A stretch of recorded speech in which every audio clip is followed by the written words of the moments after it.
Hi Stellars! Welcome back to Tarot PH at para sa mga bago sa akin channel, welcome sa inyong lahat. Today may mini reading po tayo para sa signs ng Sagittarius, Sun, Moon, Rising, and Venus signs. Keep in mind that this is a general reading lamang, so hindi lahat makakapag-resonate dito, pero kung kailangan nyo ng personal reading, you can check out my Facebook page, my Etsy shop, or you can email me. So lahat po ng social media ko nasa description box ng video na ito, so please check it out. So, Sagittarius, we have here sweetness. Sabi dito, patience is now required. Relax and enjoy the sweetness of life. Let the universe take care of the details. Sabi dito, they can say what they want to say and disagree opposition.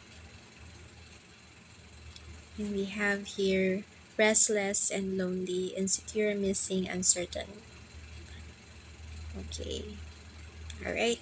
So, okay, Sagittarius, I can feel here that parang kailangan nyo talagang maging restful, or parang you have to be calm, you have to be calmly patient. Alam mo yun? At hindi nagmamadali. There are so many opposing elements that are at play here in your relationship or your love connection with your person. I can see here na parang ang daming nagdi-disagree sa inyong dalawa. But at the same time, you feel the sense of sweetness here. Kasi siguro, nandun yung love, nandun yung affection. But patience is really required in the situation, sabi nga dito. Kasi parang sa dami ng opposition, hindi mo alam kung may future pa ba yung relationship nyo or yung love connection nyo.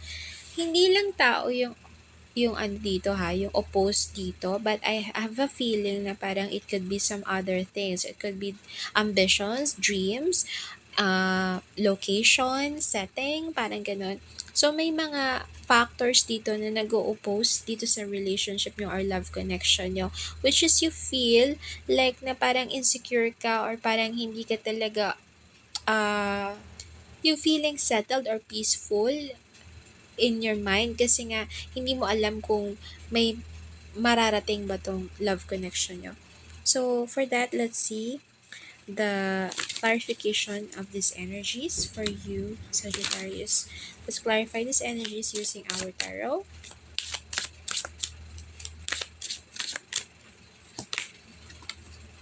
We have Page of Wands. We have Eight of Swords. We have the Three of Pentacles. Yes, so I have a feeling na medyo hindi strong yung foundation ng relationship yung dalawa. That's why you feel na uncertain in the future kasi hindi siya talaga napag-isipan ng husto. Parang more on yung foundation ng relationship nyo is something na parang sweet lang kayo sa isa't isa, yung medyo mababaw. And you are blindly in love with this person kasi nga feeling mo perfect na tong tao na to para sa'yo. But you really have to work things hard, really think through, rethink possibly 10 times or 100 times kung meron bang possibility na ma-build up nyo pa tong relationship na to. We have the Three of Pentacles here, but you cannot really do this if you are uncertain or you're clouded with your blinded judgment. Alam mo yun, parang may blind judgment dito na hindi mo nakakita or medyo rigid yung mentality mo dito sa sitwasyon na to. It could be you or your person that's having this mental perception. We don't know that, but you can confirm that naman. So this is your mini reading, Sagittarius. Thank you so much for watching this video. I hope it helped somehow, and I also hope to see you next time. Love and light. Namaste.